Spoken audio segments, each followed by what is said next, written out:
মা, আমার কলেজে দেরি হয়ে যাচ্ছে তো, আমার নাস্তা আনো। টেবিলে বসে মাকে উদ্দেশ্য করে ডাক দিল মিনি। রান্নাঘর থেকে পাতিল নামাতে নামাতে রহিমা বেগম চিৎকার করে বলে উঠলেন, আর একটু অপেক্ষা কর মা, আনছি। কই রহিমা, আমার চা দিয়ে যাও তাড়াতাড়ি, আমার অফিসের জন্য বেরোতে হবে তো। রহিমা বেগম চায়ের কাপ নিয়ে রুমের উদ্দেশ্যে পা বাড়াতেই টেবিল থেকে মিনি ডাক দিল, মা রান্নাঘরে রাখা আছে, একটু নিয়ে খা না মা। আচ্ছা দাঁড়া, তোর বাবাকে চাটা দিয়ে এখনই আনছি। মিনি বিরক্তিসহ হাতে থাকা ফোনটার দিকে মনোযোগ দিল। রহিমা বেগম তাড়াতাড়ি করে শফিক সাহেবকে চা দিয়ে রান্নাঘর থেকে নাস্তার প্লেট নিয়ে এসে মেয়ের সামনে রাখতেই মিনি প্লেটটা দূরে সরিয়ে ব্যাগ নিয়ে উঠে দাঁড়ালো। কি রে, নাস্তার প্লেট দূরে সরিয়ে দিলি যে? আমার আর খাওয়ার সময় নেই মা। রাগ করেছিস দেরি হয়েছে বলে? জানিসই তো সকাল থেকে এই টুকটাক কাজগুলো করতে করতেই দেরি হয়ে গিয়েছিল। খেয়ে নে মা। মা, তোমার কাজ বলতে এই ছোট্ট রান্নাঘরে রান্নাটুকুই, আর তবুও তুমি বলো তোমার কত কাজ। মিনির কথায় তার মা রহিমা বেগম একটু হেসে আদুরে কণ্ঠে বলেন, এই ছোট্ট রান্নাঘর সামলাতে সামলাতে যে আমার বড় জীবনটা অতিবাহিত হয়ে গেল মা। খেয়ে নে না মা। মিনি মায়ের কথায় বিরক্ত হয়ে বাধ্য হয়ে খেতে বসে। এতটুকু কাজ করি মা আর তার বাবা সারাদিন বাইরে কত কাজ করে তার কোনো হিসেব নেই। মা বেশ আহ্লাদি, তাই তো এই রান্নাটুকু করেই ক্লান্ত হয়ে যায়।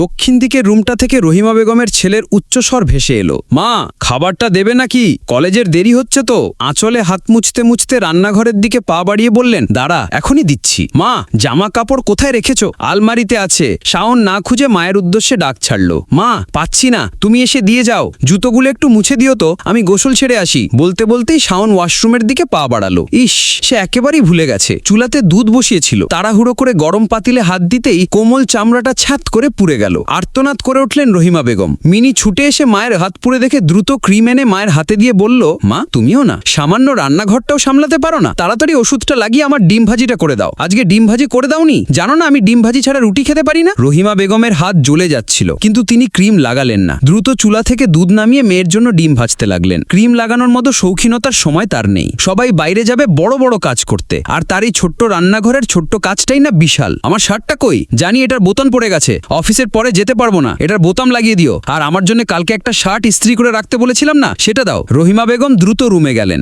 মাথা নত করে অপরাধীর কণ্ঠে বললেন, কাজের চাপে ভুলে গিয়েছিলাম, কাল দুয়ে আয়রন করে দেব, আজ আরেকটা পরে যাও। রহিমা বেগমের স্বামী শফিক সাহেব রেগে গেলেন। ঘরে তো সারাদিন পড়েই থাকো, সামান্য কাজটাও করতে পারো না? সারাদিন বসে বসে কি কাজটাই করো শুনি? রহিমা বেগম স্বামীর হাত থেকে শার্টটা নিয়ে হাসি মুখে বললেন, তোমার সংসার সামলেই তো সময় হয়ে ওঠে না, তোমার এই ছোট্ট সংসারেই যে বড্ড ব্যস্ততা। শফিক সাহেব রেগে গটগট করে বেরিয়ে গেলেন। রহিমা বেগম চোখের কর্নিশ বিয়ে গড়িয়ে পড়া অশ্রুকণা মুছে নিলেন। কার জন্যই বা কাঁদবেন? এই সংসারে কেউ কারো নয়। কিছুটা মায়া, কিছুটা পিছুটানের জন্যই মানুষ জনম জনম থেকে যায়। মিনির ভাবনার মাঝে গরম ডালের বাটিটা তার হাতে পড়ে গেল। সে আর্তনাদ করে উঠল। চুলার আঁচটা কমিয়ে হাতের দিকে তাকালো সে। কোমল নরম তুলতুলে হাতটা 3 দিনেই কেমন কালশিটে হয়ে গেছে। মিনির ভেতর থেকে কান্না ছিটকে এলো। মা মামার বাড়ি গেছে মাত্র 3 দিন, কিন্তু মায়ের সংসার সামলাতে সামলাতে মিনির মনে হচ্ছে যেন 3 যুগ কেটে গেছে। মায়ের ছোট্ট রান্নাঘর সামলাতে গিয়ে সে হিমশিম খাচ্ছে। তার সব শৌখিনতা আগুনের ধোঁয়ায় ভেসে যাচ্ছে। আর এই কাজের জন্যই কিনা সে মাকে কত কথা বলেছে। মিনি কান্না আটকে রাখতে না পেরে শব্দ করে কেঁদে দিল।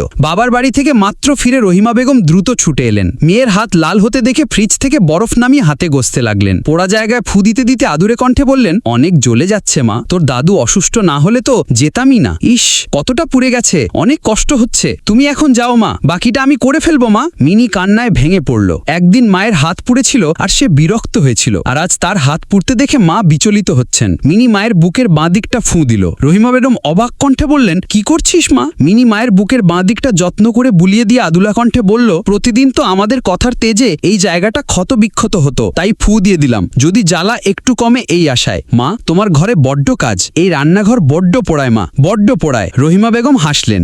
এটাই যে একজন নারীর সংসার মা। তো বন্ধুরা, এই ছিল আমাদের আজকের গল্প। একজন মায়ের ছোট্ট সংসারটা আসলে কতটা বড় তা হয়তো আমরা অনেকেই উপলব্ধি করতে পারি না। গল্পটা আপনাদের কেমন লাগলো? ভালো লাগলে অবশ্যই একটি লাইক দিন, কমেন্ট করুন এবং শেয়ার করে অন্যদেরও দেখার সুযোগ করে দিন। ধন্যবাদ।